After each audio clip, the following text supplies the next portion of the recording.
Well, hello everyone, and welcome back to the Unadorned Bible. Today is day 39 of our journey of reading through the Bible chronologically in 1 year. I'm going to be reading Exodus 35 through 37, as always read from the New Revised Standard Version Updated Edition. Before we dive in, I just want to say thank you so much for joining me. I appreciate you being here. Let's dive in. Chapter 35. Moses assembled all the congregation of the Israelites and said to them, "These are the things that the Lord has commanded you to do. 6 days shall work be done, but on the seventh day you shall have a holy Sabbath of solemn rest to the Lord. Whoever does any work on it shall be put to death. You shall kindle no fire in all your dwellings on the Sabbath day." Moses said to all the congregation of the Israelites, "This is the thing that the Lord has commanded. Take from among you an offering to the Lord. Let whoever is of a generous heart bring the Lord's offering: gold, silver, and bronze, blue, purple, and crimson yarns, and fine linen, goat's hair, tanned ram skins, and fine leather, acacia wood, oil for the light, spices for the anointing oil and for the fragrant incense, and onyx stones and gems to be set in the ephod and the breastpiece.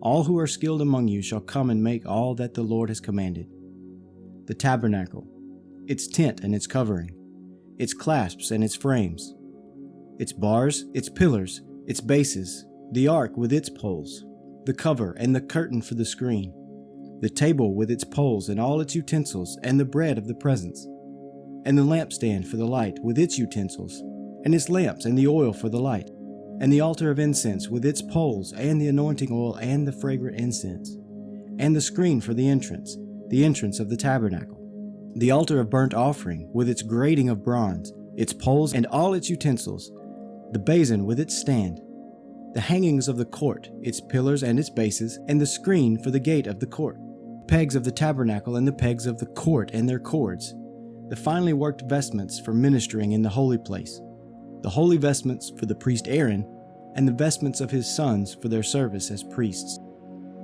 Then all the congregation of the Israelites withdrew from the presence of Moses. And when they came, everyone whose heart was stirred and everyone whose spirit was willing, and brought the Lord's offering to be used for the tent of meeting, and for all its service, and for the sacred vestments. So they came, both men and women, all who were of a willing heart. They brought brooches and earrings and signet rings and pendants, all sorts of gold objects, everyone bringing an offering of gold to the Lord. And everyone who possessed blue or purple or crimson yarn, fine linen, goat's hair, tanned ram skins, or fine leather brought them. Everyone who could make an offering of silver or bronze brought it as the Lord's offering. And everyone who possessed acacia wood of any use in work brought it. All the skillful women spun with their hands and brought what they had spun in blue, purple, and crimson yarns and fine linen. All the women whose hearts moved them to use their skill spun the goat's hair. And the leaders brought onyx stones and gems to be set in the ephod and the breastpiece, and spices and oil for the light and for the anointing oil and for the fragrant incense. All the Israelite men and women whose hearts made them willing to bring anything for the work that the Lord had commanded them by Moses brought it as a free will offering to the Lord. Then Moses said to the Israelites, "See, the Lord has called by name Bezalel, son of Uri, son of Hur, of the tribe of Judah. He has filled him with a divine spirit, with ability, intelligence, and knowledge, and with every kind of skill to devise artistic designs, to work in gold, silver, and bronze, in cutting stones for setting, and in carving wood, in every kind of artistic craft. And he has inspired him to teach, both him and Aholiab, son of Ahisamach, of the tribe of Dan. He has filled them with skill to do every kind of work done by an artisan, or by a designer, or by an embroiderer in blue, purple, and crimson yarns and fine linen, or by a weaver, by any sort of skilled work or designer." Chapter 36. Bezalel and Aholiab, and every skilled person to whom the Lord has given skill and understanding to know how to do any work in the construction of the sanctuary, shall work in accordance with all that the Lord has commanded. Moses then called Bezalel and Aholiab and every skilled person to whom the Lord had given skill, everyone whose heart was stirred to come do the work. And they received from Moses all the offerings that the Israelites had brought for the work of constructing the sanctuary. They still kept bringing him free will offerings every morning, so that the skilled workers who were doing every sort of task on the sanctuary came, each from the task being performed, and said to Moses, "The people are bringing way too much, more than enough for doing the work that the Lord has commanded us to do." So Moses gave a command, and word was proclaimed throughout the camp: no man or woman is to make anything else as an offering for the sanctuary. So the people were restrained from bringing, for what they had already brought was more than enough to do all the work. All those with skill among the workers made the tabernacle with 10 curtains. They were made of fine twisted linen and blue, purple, and crimson yarns, with cherubim skillfully worked into them. The length of each curtain was 28 cubits, and the width of each curtain 4 cubits. All the curtains were of the same size. He joined 5 curtains to one another, and the other 5 curtains he joined to one another. He made loops of blue on the edge of the outermost curtain of the first set. Likewise, he made them on the edge of the outermost curtain of the second set. He made 50 loops on the one curtain, and he made 50 loops on the edge of the curtain that was in the second set. The loops were opposite one another. And he made 50 clasps of gold, and joined the curtains one to the other with the clasps. So the tabernacle was one whole. He also made curtains of goat's hair for a tent over the tabernacle. He made 11 curtains. The length of each curtain was 30 cubits, and the width of each curtain 4 cubits. The 11 curtains were of the same size. He joined 5 curtains by themselves, and 6 curtains by themselves. He made 50 loops on the edge of the outermost curtain of one set, and 50 loops on the edge of the other connecting curtain. He made 50 clasps of bronze to join the tent together so that it might be one whole. And he made for the tent a covering of tanned ram skins and an outer covering of fine leather. Then he made the upright frames for the tabernacle out of acacia wood. 10 cubits was the length of a frame, and 1.5 cubits the width of each frame. Each frame had 2 pegs for fitting together. He did this for all the frames of the tabernacle. The frames for the tabernacle he made in this way: 20 frames for the south side, and he made 40 bases of silver under the 20 frames. 2 bases under the first frame for its 2 pegs, and 2 bases under the next frame for its 2 pegs. For the second side of the tabernacle on the north side, he made 20 frames, and their 40 bases of silver, 2 bases under the first frame and 2 bases under the next frame. For the rear of the tabernacle westward, he made 6 frames. He made 2 frames for the corners of the tabernacle in the rear. They were separate beneath, but joined at the top at the first ring. He made 2 of them in this way for the 2 corners. There were 8 frames with their bases of silver, 16 bases, under every frame 2 bases. He made bars of acacia wood, 5 for the frames of the one side of the tabernacle, and 5 bars for the frames of the other side of the tabernacle, and 5 bars for the frames of the tabernacle at the rear westward. He made the middle bar to pass through from end to end halfway up the frames. He overlaid the frames with gold, and made rings of gold for them to hold the bars, and overlaid the bars with gold. He made the curtain of blue, purple, and crimson yarns and fine twisted linen, with cherubim skillfully worked into it. He made for it 4 pillars of acacia and overlaid them with gold. Their hooks were of gold, and he cast for them 4 bases of silver.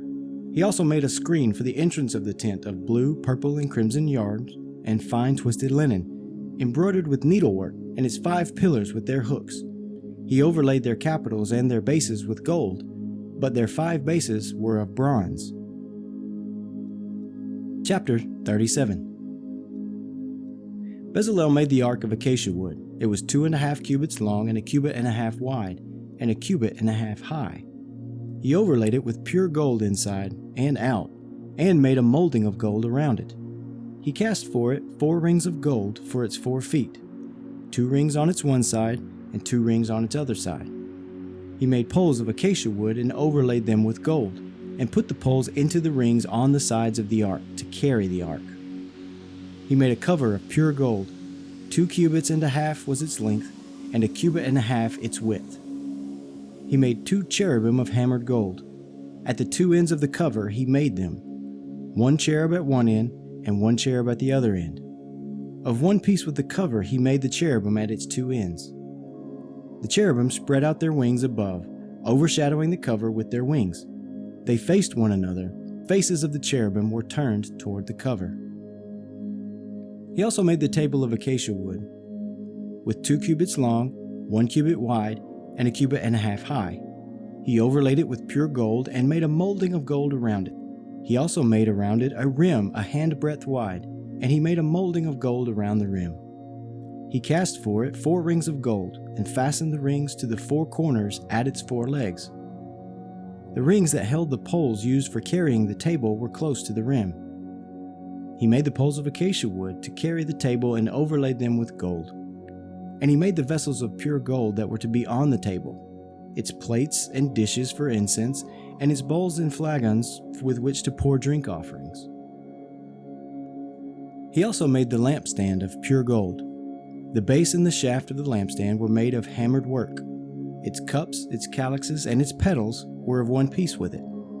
There were 6 branches going out of its sides, 3 branches of the lampstand out of one side of it, and 3 branches of the lampstand out of the other side of it. 3 cups shaped like almond blossoms, each with calyx and petals on one branch, and 3 cups shaped like almond blossoms, each with calyx and petals on the other branch. So for the 6 branches going out of the lampstand. On the lampstand itself there were 4 cups shaped like almond blossoms, each with its calyx and petals. There was a calyx of one piece with it under the first pair of branches, a calyx of one piece with it under the next pair of branches, and a calyx of one piece with it under the last pair of branches. So for the 6 branches going out of it. Their calyxes and their branches were of one piece with it, the whole of it one hammered piece of pure gold. He made it 7 lamps and its snuffers and its trays of pure gold. He made it and all its utensils of a talent of pure gold. He made the altar of incense of acacia wood, 1 cubit long and 1 cubit wide. It was square and was 2 cubits high. Its horns were one piece with it. He overlaid it with pure gold, its top and its sides all around and its horns, and he made a molding of gold around it, and 2 golden rings for under its molding on 2 opposite sides of it to hold the poles with which to carry it. And he made the poles of acacia wood and overlaid them with gold. He made the holy anointing oil also, and the pure fragrant incense, blended as by the perfumer. This ends the reading for today. I hope it finds you well. I hope you have a great day, and I hope to talk with you tomorrow. Take care.